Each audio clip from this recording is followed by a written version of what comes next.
Welcome to my YouTube channel. Kung bago ka lang sa channel na to at true-blooded Aldab Nation ka, tama po ang channel na pinuntahan mo.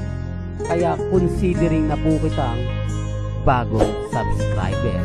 At huwag mong kalimutan pindutin yung bell para lagi po kang updated sa bagong video na ilalabas ko.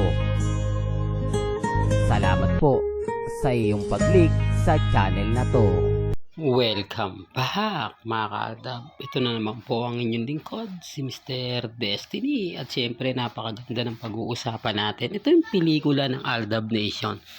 Di po ba mas maganda na nga po itong pag-usapan kesa nga po sa mga bitter nga po sa channel ni Mr. Destiny. Sabi ko nga po sa inyo, pag nandito po kayo sa channel ni Mr. Destiny, lahat po mga good vibes lang po ang ibibigay po natin. Kahit anong sabihin nila, kahit anong paliwanag po nila, yan naman po talaga yung sasabihin nila na keso nakakakilig daw po yung mga cut din, yung mga galawan ni na Alden Richards at ni Catherine. Normal lang po yun.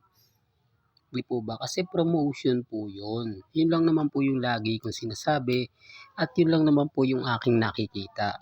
Kahit po yung mga post ni Nate Gonzaga, puro pumapabor nga po talaga sa cut din. Pero pansinin nyo may mga hidden desire po yan kay Tisoy. Sila po yung magpapabagsak din sa mga cut din. Pinapaasa nila para nga po pagdating sa huli,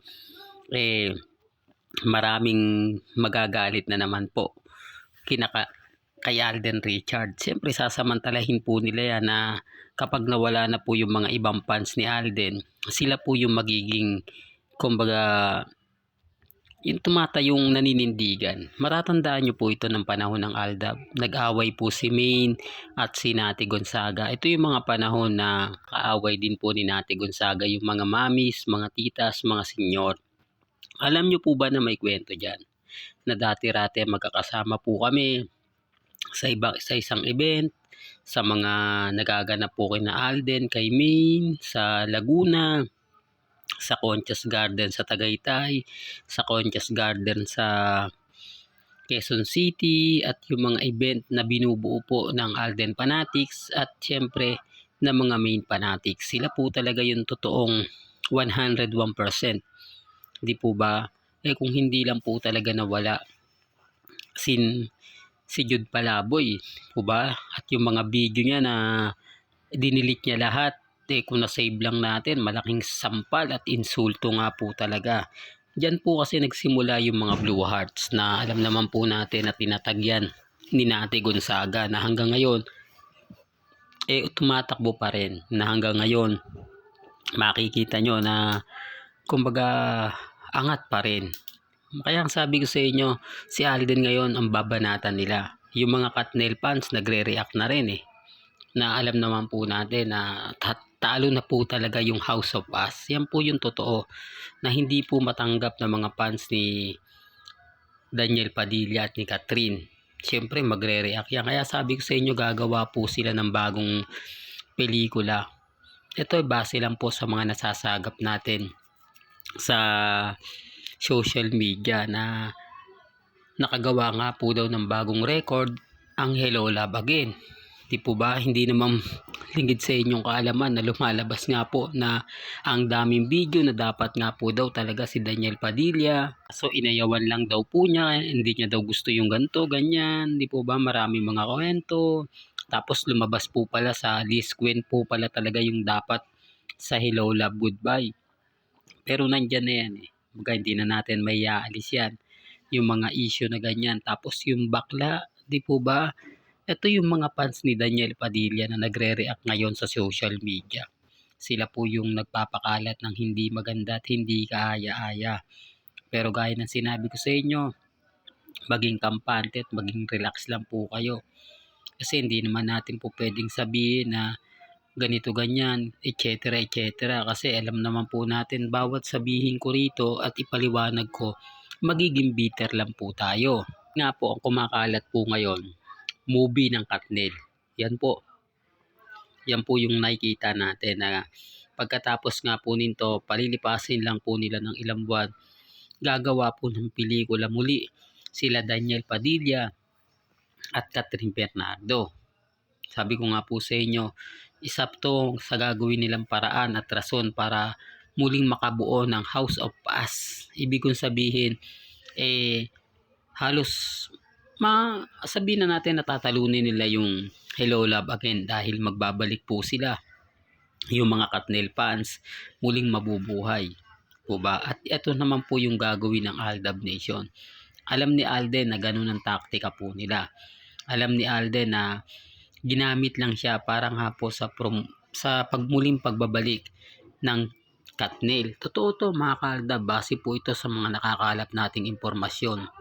Kasi hindi naman to ipabalita nila Ogie Diaz, nila Christopher Min dahil matagal pa nga.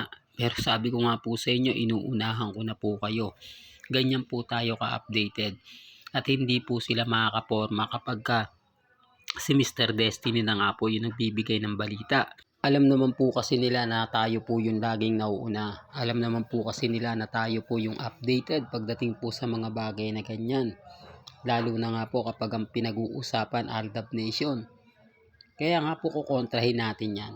Gagawa po ng pelikula ang fandom ng Aldab Nation at alam kong magugustuhan ito at gustong gawin din ito ni Alden Richards base po sa mga nakukuha nating impormasyon. Tamang-tama po daw kasi ito dahil walang pelikula si Maine Mendoza.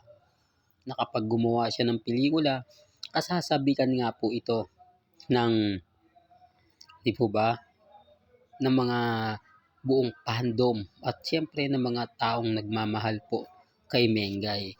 Ang management naman po ng APT syempre kukunin yan. Magko-collaboration po ang APT at yung kumpanya ni Alden Richards. Yan ay base lang po sa mga nakakalap nating impormasyon. Sabi ko nga po sa inyo, next year po natin yan malalaman. Tignan natin pagkatapos ng pelikula nila Alden Richards at ni Kevin Paraleo na Out of Order na ipalalabas nga po next year.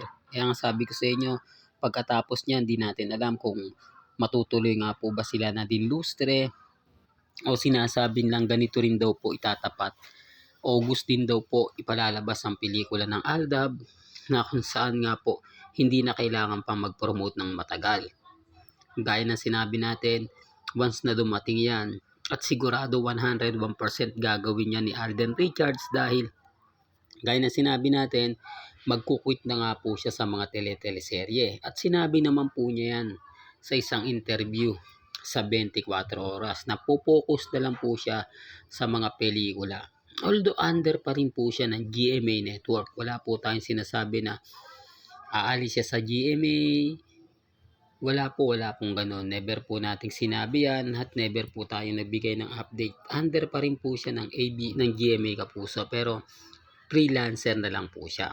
Ibig kong sabihin, kapag pinatawag siya ng GMA Network, po pwede siyang tumanggi at po pwede rin hindi. At hindi na rin po siya gagawa ng mga teleserye. Di po ba? Kumbaga po pwede siya mag-collaboration pero hindi na siya ganong hawak.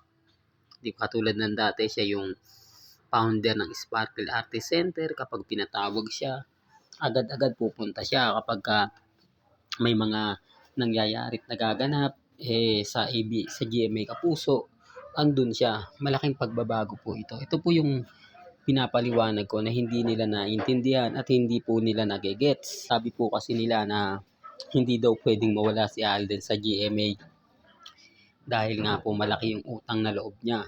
Totoo naman yan, aminado naman po tayo dyan. Kaya nga sinasabi natin magiging freelancer Hindi siya, kumbaga, kukuha ng kontrata sa iba. Basta pagtawag lang siya, pagkailangan lang siya, doon siya pupunta. Pero wala siyang obligasyon na gumawa ng pelikula at gumawa ng teleserye. Yun po yung punto natin. Po ba? Kaya hindi nila nagegets Kaya nga po affected sila kapag ako ay nagbibigay ng update. Lalo na nga po kapag sinasabi ng ganyan, di po ba? Kaya ang sabi sa inyo, relax lang po kayo, maging matatag. Tokto mga Kaaldab. Kaya sabi sa inyo, kampante lang po kayo, maging relax. Malay nyo, bukas sa Makalawa, di po ba? Mag-iba na yung takbo ng sitwasyon na dating si Mr. Destiny po binabatikos. Diyan nyo makikita kung sino nga po ba talaga yung maraming source at maraming alam. Po ba? Kaya relax lang po kayo, maging kampante at maging matatag. Hanggang dito na lang po ang ating latest updates. Kaya kung gusto nyo pa po ng pinaka-latest at sariwang update, abay tumutok lang po kayo dito po sa channel ni Mr. Destiny para updated po kayo sa mga latest at sa mga bagong video po na ilalabas po natin maya-maya lang. Kaya kung bago ka lang sa channel na to at isa kang true-blooded Aldab Nation na nagmamahal kina Mengay at Isoy, tama po ang channel na pinuntahan mo, kaya consider na po kita bagong subscriber. At huwag mong kalimutang i-share ang mga video po natin sa mga mami, sa mga titas, at sa mga senior. Hanggang sa muli, salamat po sa panonood at pakikinig.